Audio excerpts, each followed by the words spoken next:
ఇక్కడికి వచ్చేమో రేవంత్ ప్రకాష్ టికెట్ ఆయన ఇచ్చినట్టు చెప్తాడు. ఇక మరి 119 నియోజకవర్గాలు కూడా నువ్వే ఇయ్యరాదు, అయిపోతుంది.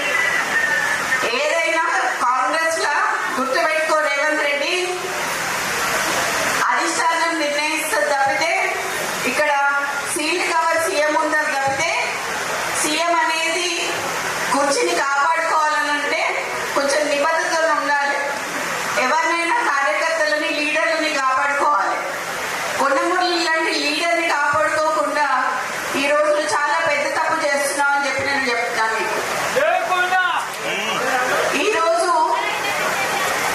ఈరోజు మంత్రులకి ఇప్పుడు మా దగ్గరికే చాలా మంది బీసీ ఎమ్మెల్యేలు వచ్చినారు, మీరు అపాయింట్మెంట్ ఇవ్వట్లేదు అని చెప్పి. కొత్త ఎమ్మెల్యేలకి రిప్రజెంటేషన్స్ ఎక్కడ ఇవ్వాలో కూడా తెలియట్లేదు.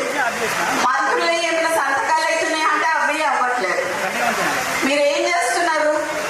సరే, ఇప్పుడు వేమ నరేందర్ రెడ్డికి సలహాదారుడిగా మీరు ఇచ్చారు కదా, నేను అడగదలుచుకున్నది ఒకటి ఏంటంటే, మరి 3 ఏళ్లలో వేమ నరేందర్ రెడ్డి ఏ సలహా ఇచ్చిండో నీకు, నువ్వేం సలహా పాటించి ఏం చేసినావు ప్రజలకు చెప్పాలి. నువ్వు ఆయన ఇచ్చిన సలహా ఏంటిది?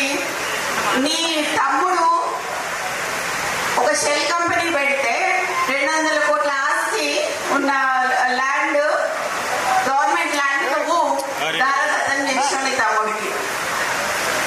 ఇట్లా నీ తమ్ముళ్ళు నువ్వు రాష్ట్రం మీద పడి తింటం తప్పితే ఇంకేం చేయలేదు.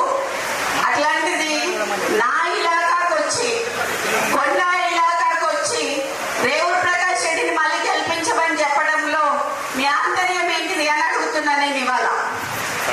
ఎందుకు మాతో పెట్టుకుంటున్నావు? ఎందుకు మమ్మల్ని ఇట్లా చేస్తున్నావు?